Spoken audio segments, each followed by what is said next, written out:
Presentamos Geopolítica en RCR.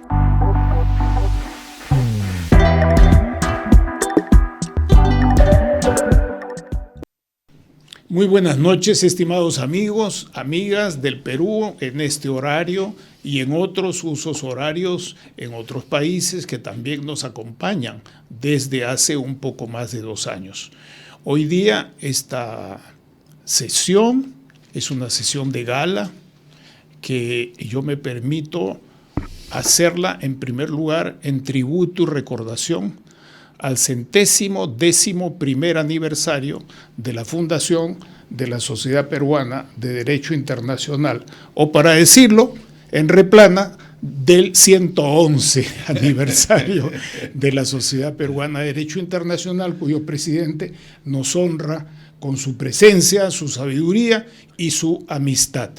Esta noche tenemos al embajador, para que sepan todos lo que esto significa, de carrera, desde los 16 años que ingresa al servicio diplomático a prepararse y luego permanece muchos años en los distintos estadios o rangos de la Academia Diplomática y jubila como embajador, pero además continúa con su trabajo de 2 de los factores que hoy día son materia que inspiran esta conversación. Una persona que trata de ser y se empeña de ser un hombre de Estado, no un hombre de partido o de un periodo de gobierno o de alguna argolla a la que muchos tienen derecho a pertenecer. Obviamente, si tuviera alguna, yo respetaría su adhesión o sus opciones. Y en segundo lugar, el tema de esta noche queremos verlo en una perspectiva de Estado, porque ha corrido mucha voz, mucha grabación, mucha tinta sobre el asunto del foro de el APEC, no la APEC, como a veces se suele decir, en el país y también en el extranjero. Y algunos piensan que es además una especie de tratado super multilateral de libre comercio y no lo que es un foro. Pues bien, vamos a entrar en materia pidiéndole a nuestro distinguido invitado, Óscar Maurto de Romaña, a quien conozco también hace muchos años por haber estudiado igualmente en la Pontificia Universidad Católica del Perú y luego yo en mi carrera de planificador al servicio del Estado también hemos interactuado en algunos momentos. Él tiene una valiosísima experiencia. Entonces, bienvenido, Óscar.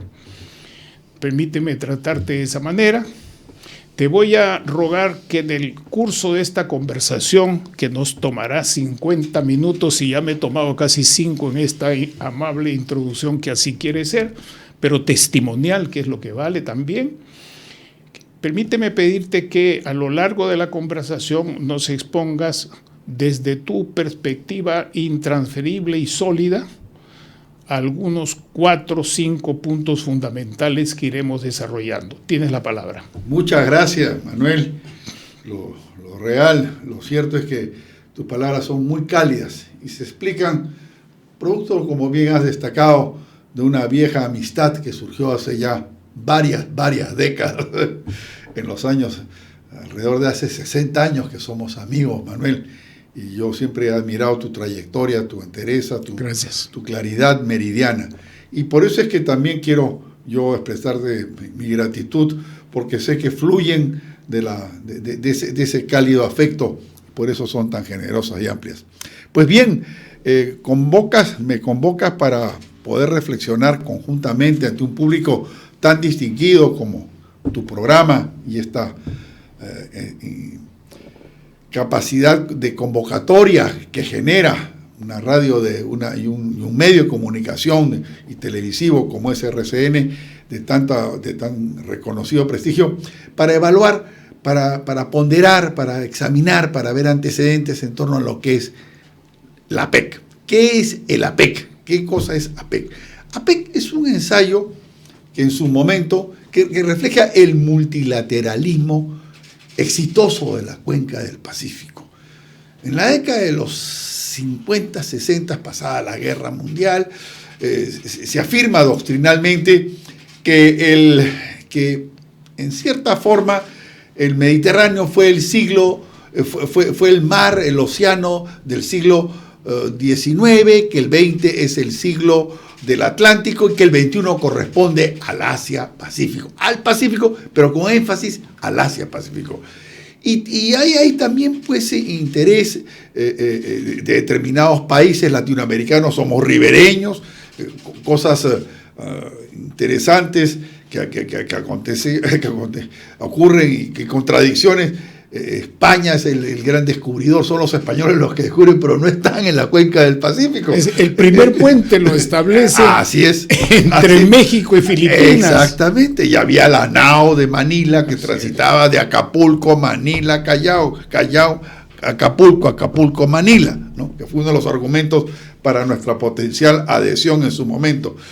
Y el Asia-Pacífico es reflejo de lo que es la ASEAN, estas naciones, estos tigres que se proyectan, que se levantan, la reconstrucción japonesa y el milagro de Corea del Sur, y obviamente el poder omnipotente que tiene inocultablemente China, a la par que lo que supone Australia y Nueva Zelanda, que son modelos más bien dentro de la mancomunidad británica. Nadie cabe duda y su vecino India. Así es, pero que no se le considera que está incorporado. Entonces, en los 60s, empresarios fundamentalmente, empresarios japoneses y empresarios australianos reflexionan respecto a que hay que generar una comunidad y primordialmente orientado hacia las islas. Hay una asociación de islas del Pacífico que son numerosas, muchas de las cuales están teniendo dificultades con el crecimiento en los niveles de los océanos, tema que preocupa a la Comisión de Derecho Internacional porque muchos son estados y eso va a tener fin. No quiero distraerme. Pues bien, en tales circunstancias surgen entidades como el PSC, Pacific Economic Cooperation Conference, o el Pacific Basin Economic Council. ¿Recuerdas un par de años? Menciónalo. 1960 y tantos, 1962 el primero y 1967, 68 el segundo. Pero uno con orientación comercial y el otro con orientación comercial, empresarial, el otro eminentemente académico. Y ambos confluyen y se retroalimentan del East-West Center. Este tríptico va funcionando. Obviamente Estados Unidos tiene una presencia y una gravitación enorme, al igual que Canadá. Y por cosas del destino, el año 80 y tantos, yo escucho de esto, estamos, sí, pero no estamos monitoreándolo de cercanía. Estamos hablando cuando de los 70s, 80s, el 86 yo estoy el 85 yo soy embajador en Canadá y al mismo tiempo se me designa, estoy en Ottawa, que es la capital de Canadá, y se me designa representante comisionado general del Perú en Expo 86 de Vancouver, Columbia Británica, que es donde yo veo lo que es ya el Pacific Basin Economic Council en funcionamiento muy hiperkinético, muy hiperactivo, porque el decano de la Facultad de Ciencias Económicas, Gordon Munro, un entrañable amigo y profesor, es secretario técnico de la Comisión de Pesquerías. Y cuando yo le hablo de nuestros derechos expectaticios sin que exista una instrucción de Lima, porque había escuchado sobre el tema, pero como líberos de parte de dos visionarios o precursores de esta temática para nosotros, y a los que rindo sentido homenaje, como son Gonzalo Garland, ¿no?, Iturralde, y José de la Puente Rabdil, ya jubilado, que trabajaban sobre el tema, que decían que también el Perú debía incorporarse. No se había creado todavía, y surge APEC, se constituye la APEC. Permítame aquí una pequeñísima interrupción para decirle a nuestros amigos, rescaten de esta excelente presentación 3 actores importantísimos que a veces en el Perú no los tenemos en red: academia, empresarios y funcionarios de Estado, no solamente los políticos de turno que tienen su valor. Continúa, por favor. Claro que sí. Lo trascendente, y tú has hecho bien en resaltarlo, es que precisamente es ese tríptico que yo constato, que es la academia, la empresa y el gobierno. pero tres pares, no hay preeminencia de uno sobre otro, una coincidencia, un mutuo respeto, y eso ha prevalecido a lo largo de las décadas que he venido estudiando este tema, y que un poco de eso quisiera mostrar en algún momento. Aprovechalo ahora, con mucho gusto. Este libro que oportunamente se elaboró, ¿no? Ya superado, este libro tiene ya 30 y tantos años, o sea que la data es una data muy desactualizada, y me propongo, estoy comprometido, cuento afortunadamente con ayuda de colaboradores brillantes para poder actualizar, encontrar información vigente que ahora es tan fácil de obtener, pero es una visión latinoamericana en el Asia-Pacífico. Los últimos ejemplares que estuvieron en Amazon ya se extinguieron, ya es un producto ya terminado. Bueno, con esto que está señalando nuestro querido embajador, hemos llegado hacia los años, el libro del año 99, y yo lo interrumpí cuando estaba hacia los 80. Te pido que hagas el puente con claro, para no tener esa ruptura y continúes. Y entonces soy testigo cómo Canadá, una gran nación ante la cual estoy acreditado, soy comisionado general, soy ungido comisionado general de Expo de todo el evento, me compenetro, hago amistad con Gordon Munro, y cuando Munro me escucha decir que nosotros deberíamos, cuando se cree, cuando está por crearse, que se está gestando, bla, bla, bla, bla, dice, ustedes lo que son es bueno, son en pesquería. Ustedes los peruanos destacan, el Perú destaca. Es cierto la NAO de Manila, es cierto que el Perú suscribió el primer tratado con China y con Japón, es cierto eso, es cierto que hay presencia de coolies, que la mayor comunidad asiática radicada en el planeta, fuera de sus realidades, está en el Perú, luego de Norteamérica, donde hay una gran población. Mayor que la de México y de Brasil, que fue importante. Exactamente. Que fueron importantes. Exactamente. Estamos hablando asiáticos, es decir, japoneses, chinos fundamentalmente, ¿no? Que están afincados y compenetrados y que integran la realidad nacional peruana, ¿no? Que se ha incorporado a plenitud en nuestra vivencia. Pues bien, y veo cómo están ellos gestionando, porque ya había pasado en los 60, recordarán ustedes en Canadá cuando el general de Gaulle dice "Vive la Quebec libre" y se espanta Montreal, que era fundamentalmente Canadá, se traslada el capital a Toronto, y de Toronto migra también a Vancouver. Entonces soy testigo de excepción cómo a través de la Expo 86 de Vancouver, de Columbia Británica del 86, Canadá está pagando derechos de piso para mirar hacia el Pacífico. Y eso fue para mí muy ilustrativo. Creo que fue un ejemplo extraordinario. Y en esta amistad con Munro es que llevamos y promovemos entonces una gran conferencia. Una conferencia de pesquerías entre América Latina y el Asia-Pacífico, que tiene lugar en Lima, Perú, en el Hotel Pardo, que creo que ha cambiado de nombre. Yo luego soy trasladado a Bolivia, y ya pues mis prioridades, mis responsabilidades pegan un giro total. No obstante, dejo como, todavía pasa el tiempo, y pasando unos tiempos soy acreditado a Tailandia. Tailandia, ¿qué tiene de significado? ¿Qué tiene de simbolismo para mí en los 80s todavía? Ya avanzando en 90s. Tailandia tiene la sede de SCAP, Economic Social Commission Asia Pacific, que originalmente se crea con sede en Shanghai, pero surge la Segunda Guerra Mundial y entonces se muda. ¿Por qué? Porque Tailandia es país que no es invadido, no es agredido por el Japón. El emperador Hirohito dispone que no se toque, porque además hay un gran respeto por el rey Bhumibol Adulyadej, que es un santón, un religioso, sí, muy admirado y muy respetado. Y un asunto que importante para nuestros amigos que no están en el mundo de las siglas, es que es el equivalente a la CEPAL. Es mutatis mutandis, exactamente, es eso, pero con una virtud, que a diferencia de la CEPAL, tiene a tal punto que luego se logra enlazar ambas entidades en lo que es el FOCALAE, el Foro de Cooperación a América Latina y el Sudeste Asiático. ¿Eso qué año fue? FOCALAE, eso lo logramos el año 90 y tantos. Amigos, escuchen nuevamente esto. 3 segundos de interrupción. Es el enlace nuevamente de los distintos actores y no el hecho de prenderse de una ilusión, sino de lo que se va trabajando de manera sistemática con idas y venidas, como son las olas del mar. Adelante. Pero ¿qué tiene de virtuoso la SCAP, la Comisión Económica y Social del Asia-Pacífico? Que tiene delegados permanentes.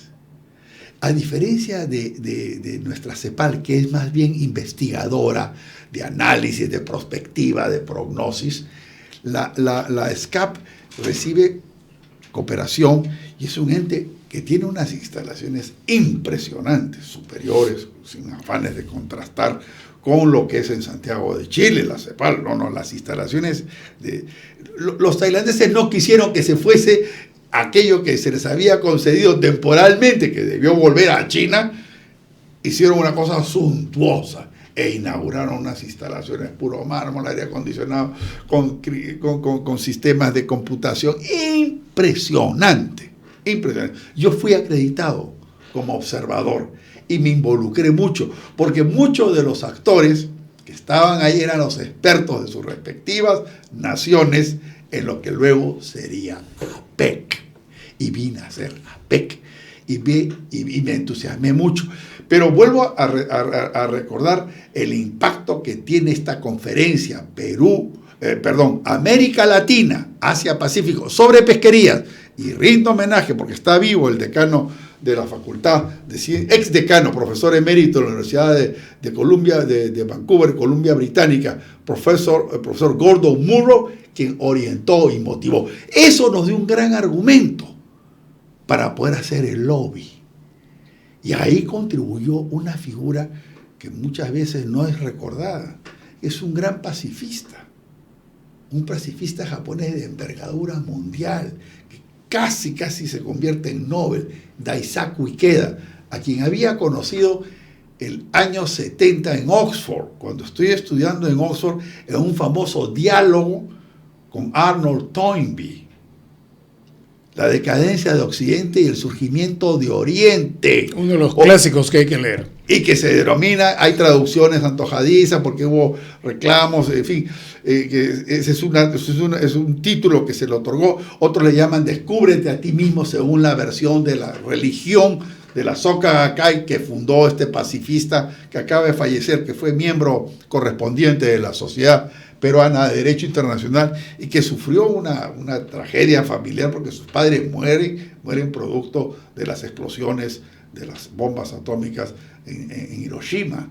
Pero este hombre no tiene rencores, sino que todo lo contrario, es un propagandista y un promotor. Visitó al Perú, tuve ocasión de reencontrarlo después de muchos años cuando pasa por Perú y visita a Belaúnde y es amigo de Belaúnde, que lo había leído y y hace declaraciones muy condenatorias contra el terrorismo. Muy bien. Un hombre muy... Él nos ayudó mucho porque era un hombre que era muy respetado en todo el Asia y que hablaba por teléfono con presidentes americanos o con el secretario general de Naciones Unidas. Hizo grandes campañas y fundador de una gran universidad intercontinental que tiene sede en Norteamérica, en el Asia, en todas partes. Organizó muchos seminarios a favor de la causa peruana, en la cual yo modestamente desde Tailandia, Vietnam y Laos que cubría, sudeste asiático. Pude expandir los lineamientos, por eso es que le rindo también homenaje. Pero quiero dejar constancia de que los peruanos, cuyo nombre se escuché tanto en el Pacific Basic Economic Council como en el Pacific Economic Cooperation Conference, ambos fueron Gonzalo Garland Iturralde y José de la Puente Razzwill, ¿no? Así es. Ellos fueron los que visionaron esto. Luego se produce, y APEC es una realidad y el Perú logra ingresar. El 2008... ¿En qué año ingresamos a la APEC? Nosotros ingresamos en el 98, otros ingresamos casi una década después de fundada. Primero ingresa México, luego ingresa Chile y nosotros somos los terceros. Y se cerró. La última ocasión en que ingresamos nosotros, que es el 98 con efectividad 99, se cerró y se dijo los 21 del siglo XXI. Son 21 economías. Varios detalles que hay que destacar. Ahí no hay representantes de gobierno, vienen los líderes de las economías. Sí, ese es, perdóname. Sí, perdón. Para hablar nuestros amigos, cuando se emplea la palabra líder en estas expresiones, es en cierto sentido más amplio y al mismo tiempo ambiguo, porque puede designar una persona que es jefe de Estado, otro que es jefe de gobierno, pero no es jefe de Estado, y a veces un representante del jefe del Estado. Continúa, por favor. Totalmente de acuerdo. Y todo esto es en base a algo que es extraordinario. Y ahí viene un contraste para los que tenemos vocación jurídica, de que no hay tratado constitutivo. Es el soft law. No es que haya habido un tratado solemne. No es el estilo peruano que pensamos que primero hay que reglamentar lo que todavía no existe para poder funcionar. Adelante. Es cierto, es una tradición hispana. Es otra cultura. Es otra cultura. Otra manera de mirar el mundo, de conducirse en la familia, individualmente, totalmente en la esfera social. De acuerdo. Ese es el consenso, es eminentemente el Gentleman Agreement, el acuerdo de caballeros en el cual nos comprometemos a desgravar. Oiga usted, el promedio de aranceles de finales del siglo pasado, esto tiene 30 y tantos años, 35 años, cumple precisamente ahora, ¿no? 89, 24, 35 años, era un promedio de 12. Hoy están de 5 a 7. Se ha reducido a través de dos grandes diseños estratégicos, de dos visiones, la de Bogor y la de Putrataya, ¿no? Que son una visión al 2000 y la otra visión al 2040, que se producen las manifiestas reducciones arancelarias. Y si bien no han nacido como tratados, sí son creadores de tratados. Explícanos un poquito eso, porque es bien importante, es otra de las fuentes de derecho para los que estudian derecho, ¿no? ¿Cuáles son las fuentes del derecho? La doctrina. Una de las fuentes del derecho es la vida.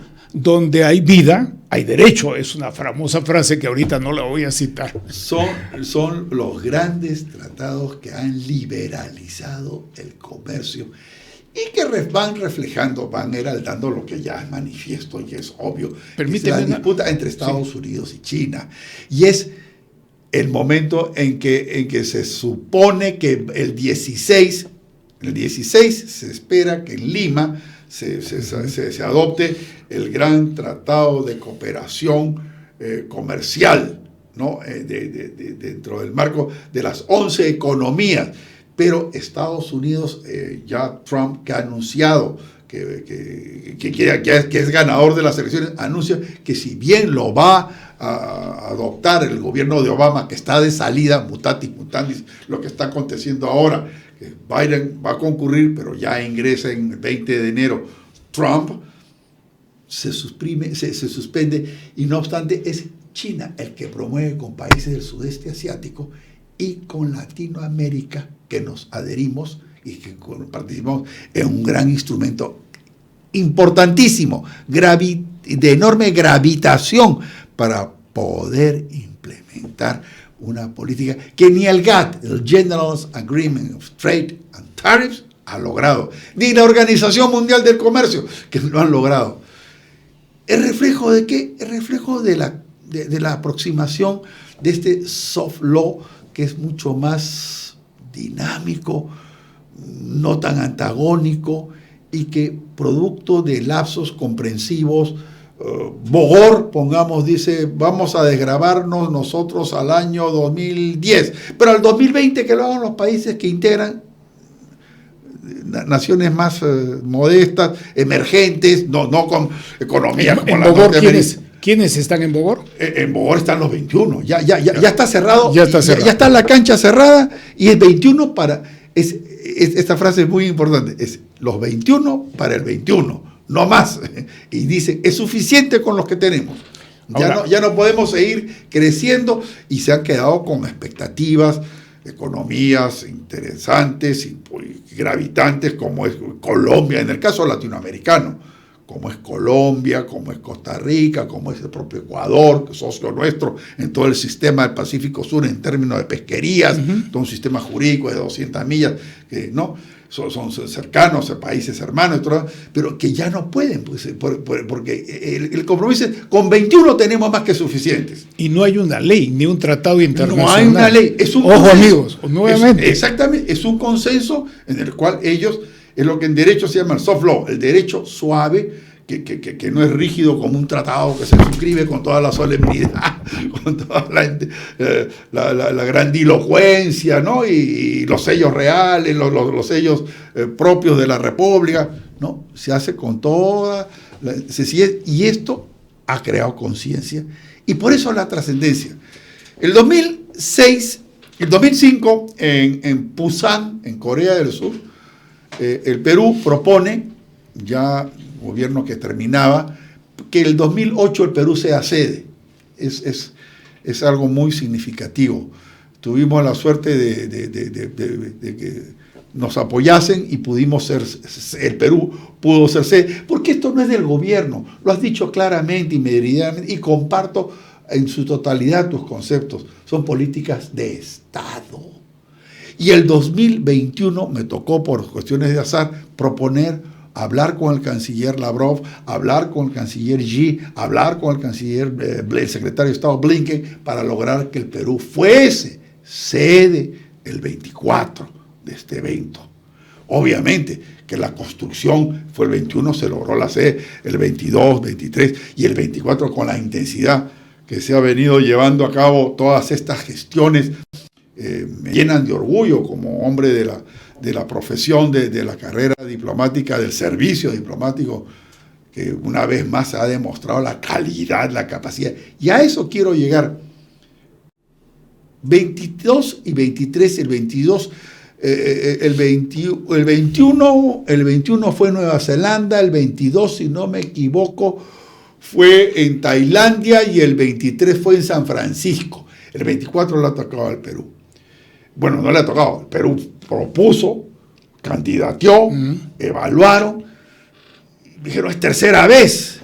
Y yo en efecto sabía que íbamos a hacer la tercera vez, pero había visto que Vietnam, donde estuve acreditado, lo había logrado. ¿Por qué el Perú no podía hacerlo?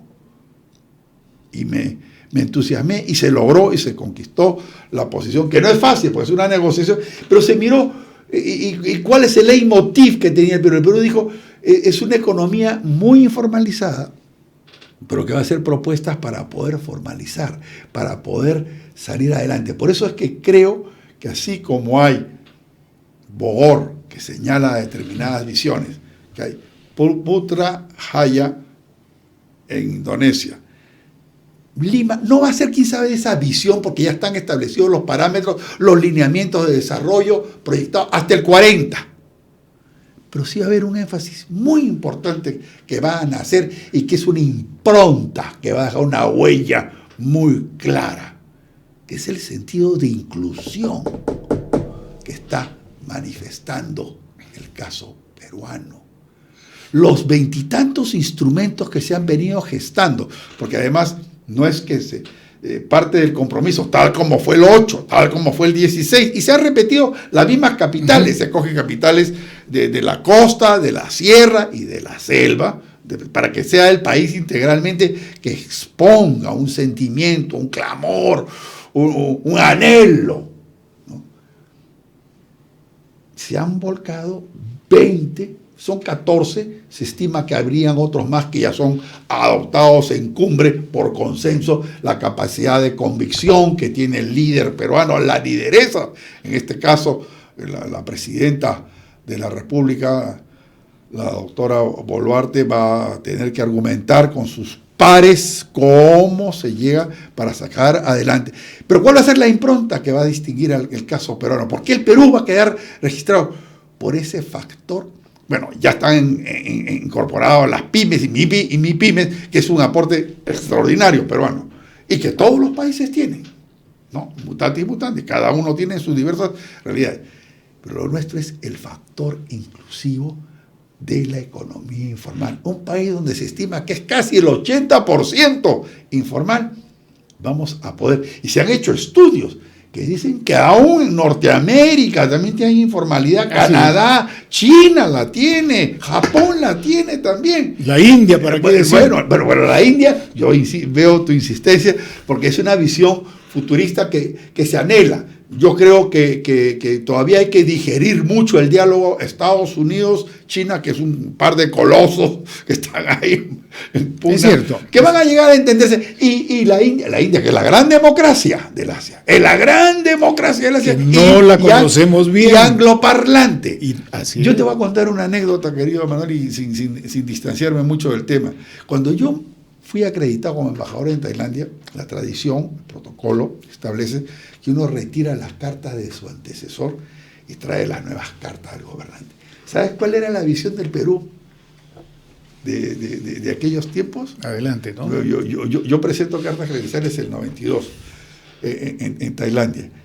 Pero el último embajador acreditado en Tailandia había sido desde la India.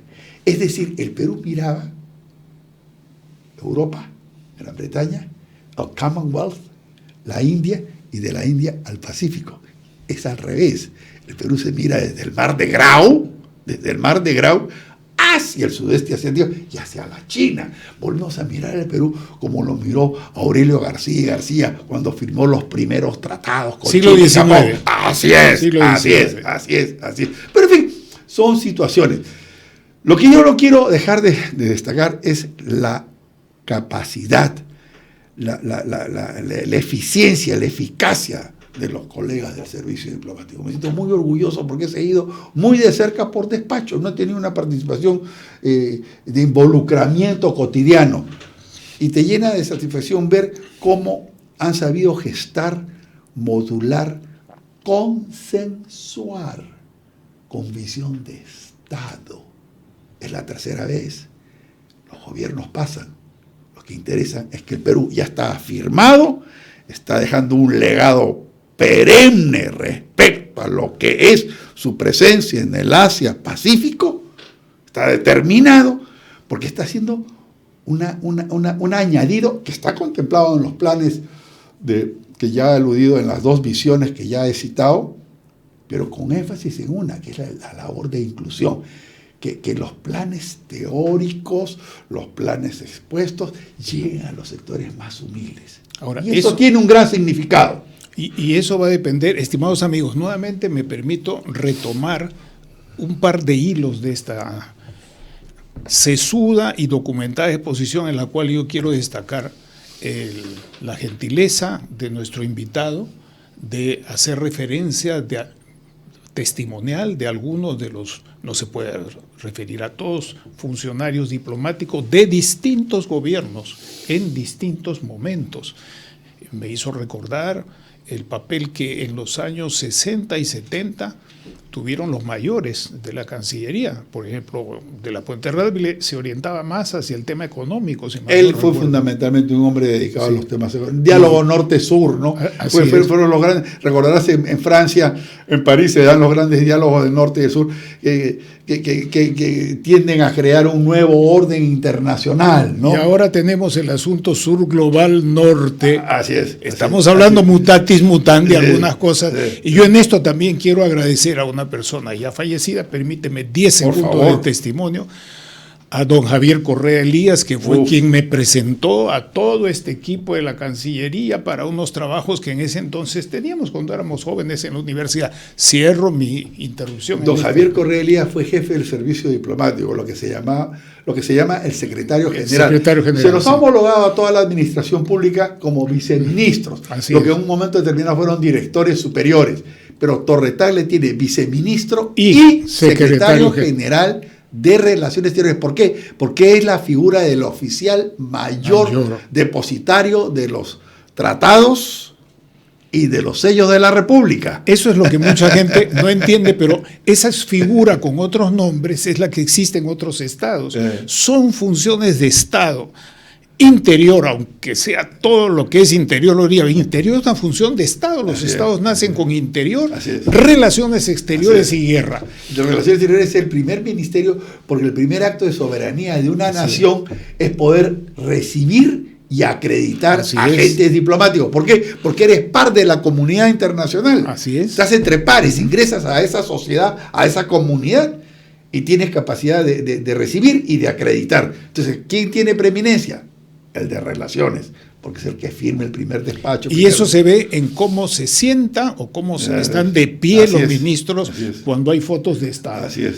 Pero estas pequeñas cosas son importantes, amigo, porque quiero decir lo siguiente, subrayar brevísimamente lo que tú has venido señalando, y es que en otros países también han cambiado gobiernos de Asia-Pacífico, también han tenido crisis, Sí, claro. también han tenido desesperanzas, como hay muchos en el Perú hoy día, o esperanzas o simplemente aspiraciones, pero no han fijado, no han puesto toda la apuesta solo en el Estado o en el gobierno, sino en este componente fundamental económico y social de la comunidad, de tal manera que lo que no hace el Estado puede ir haciéndolo el de la comunidad, lo que no hace la comunidad puede ir haciéndolo la academia, y eso es lo que yo quiero subrayar, porque mucha gente piensa, los que están a favor o los que están en contra, que este es un asunto a favor de Dina o en contra de Dina. No quiero decir una palabra propia, pero es una semejante tontería. Es, como decía un viejo amigo, una idiota.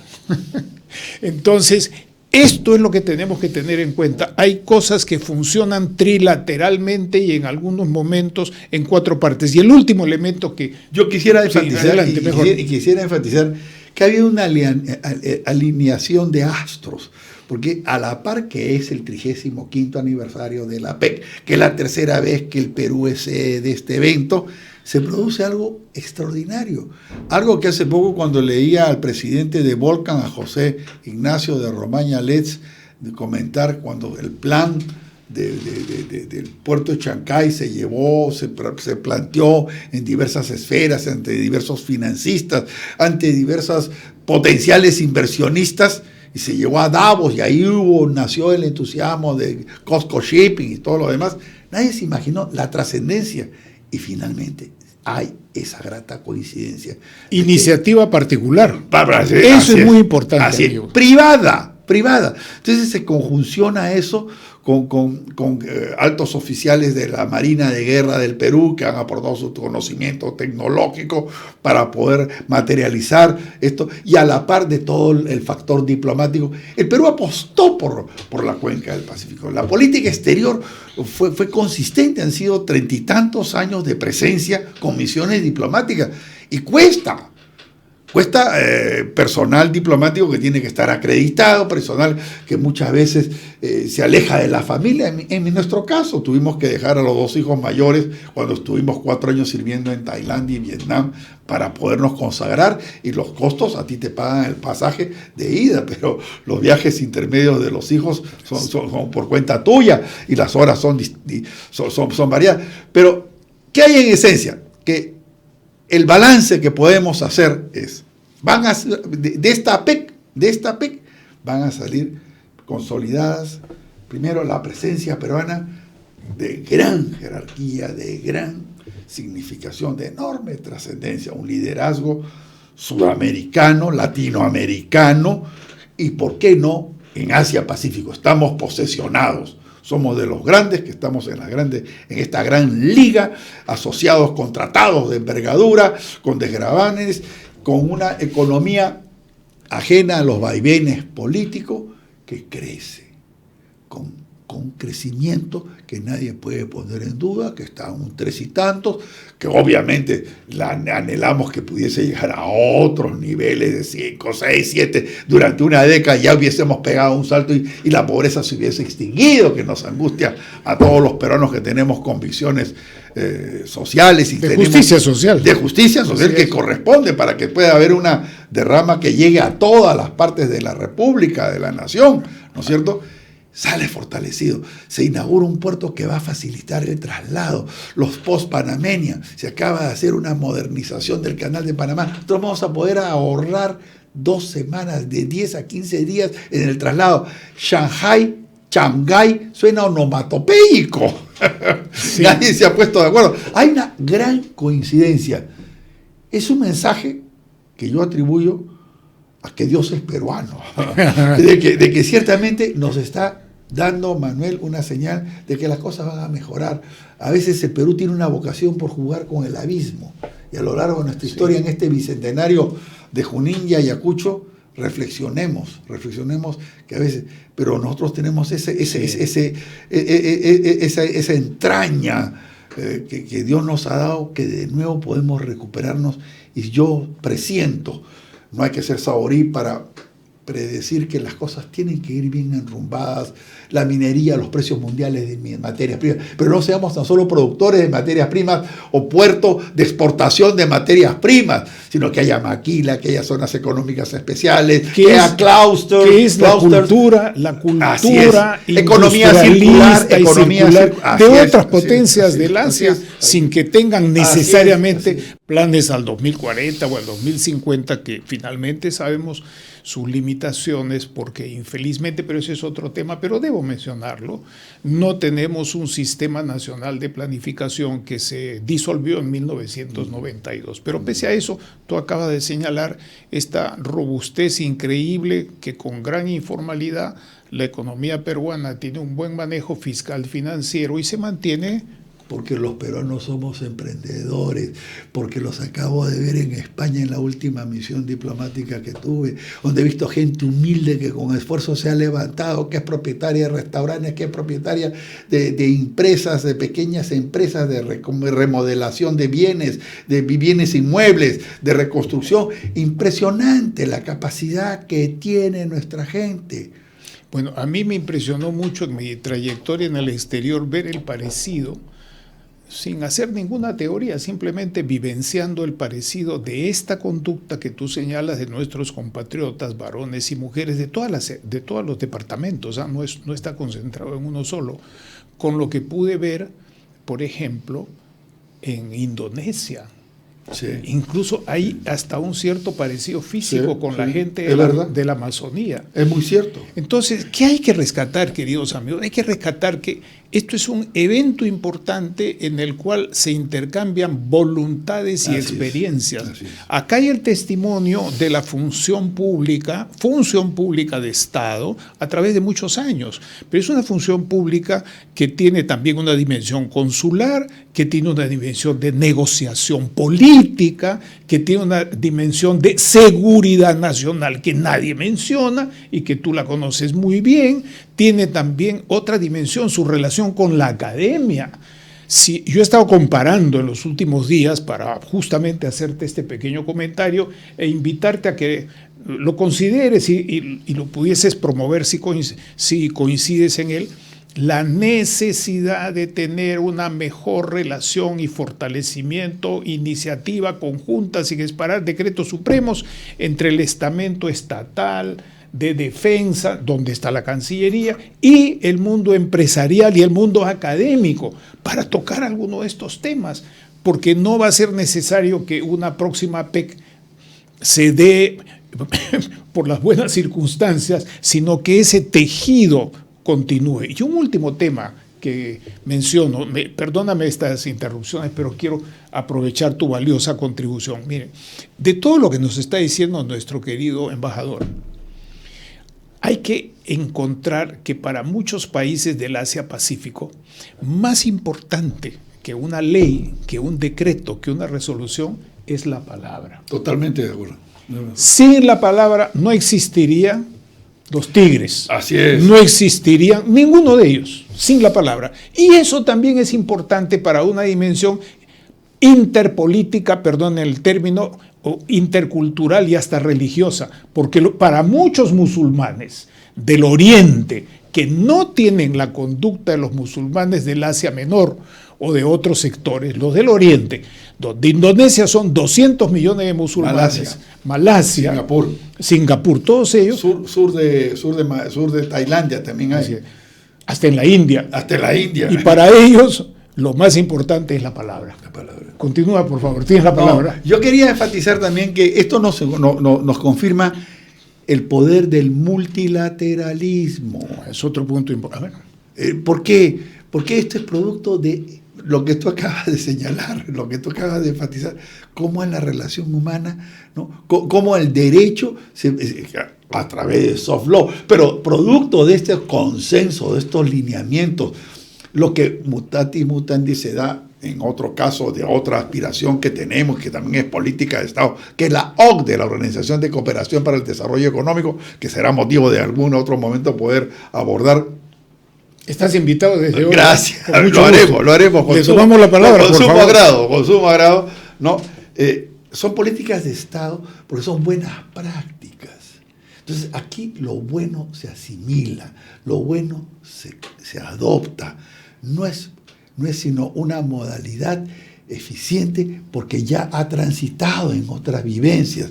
Entonces, tomemos ese tipo de ventaja. Nosotros estamos incorporando y hemos contribuido con un sinnúmero. Los últimos años los consensos fueron, y además, porque este multilateralismo es la primera ocasión tras Tailandia y tras Estados Unidos, donde han sido los eventos los 2 años anteriores, donde salieron 2 o 3 instrumentos, 2 o 3 planteamientos, porque no son instrumentos son cuando son tratados, no me he expresado con precisión. Estos planteamientos, hay que reconocer que esta vez se espera que vayan a ser 14, 16, y 4 más que van a salir, que no desconozco cuáles son, ¿no?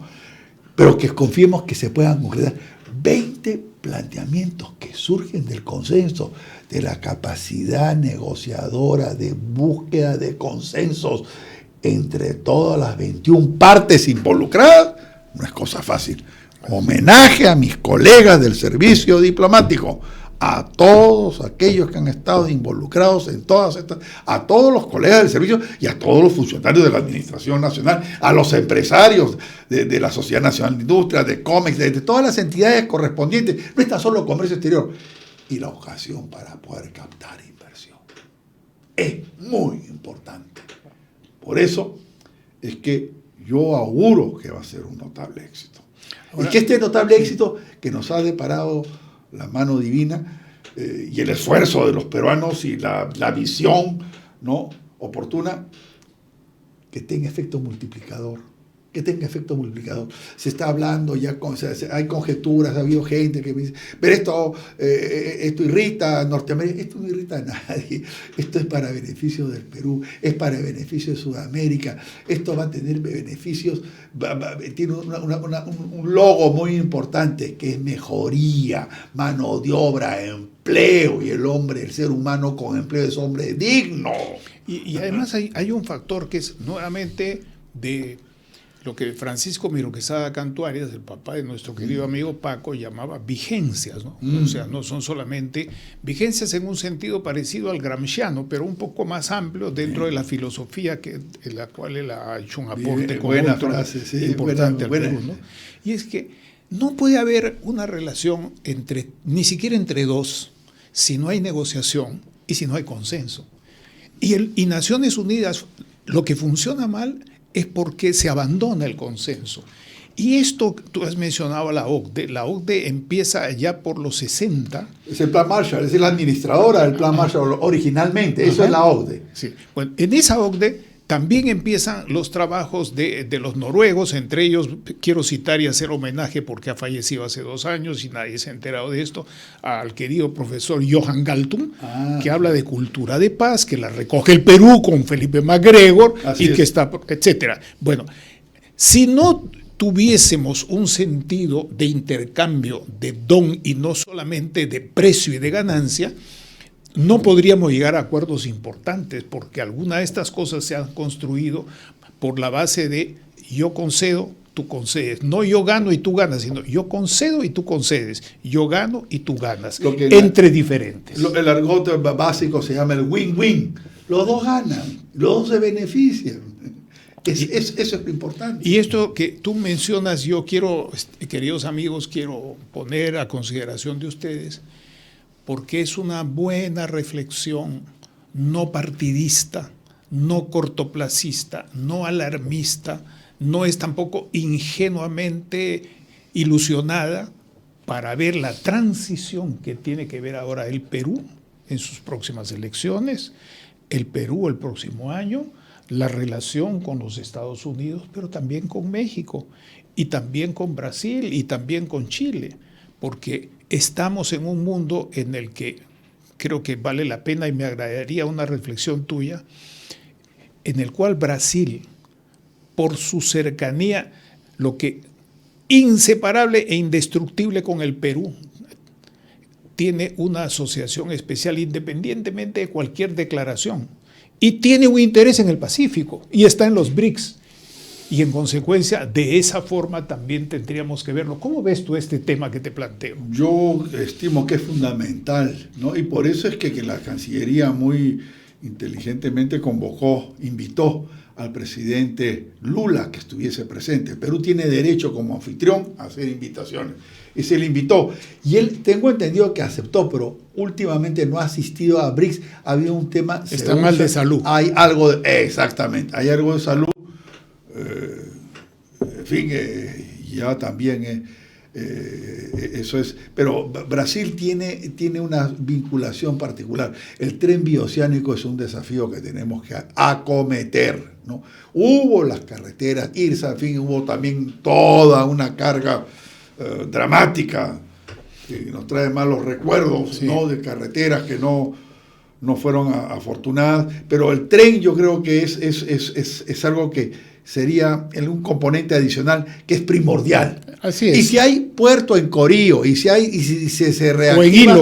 O en Hilo. O en Hilo, que fue otorgada facilidades a Bolivia, porque el Perú ha cumplido. Sí, es visión estratégica. Se les ha dado, ya depende de cada quien utilizar las herramientas. Pudimos decirlo, yo he presidido esa delegación a facilidades de los estados, facilidades de las naciones vecinas a los estados en litoral, que el Perú había cumplido con otorgar las mayores facilidades.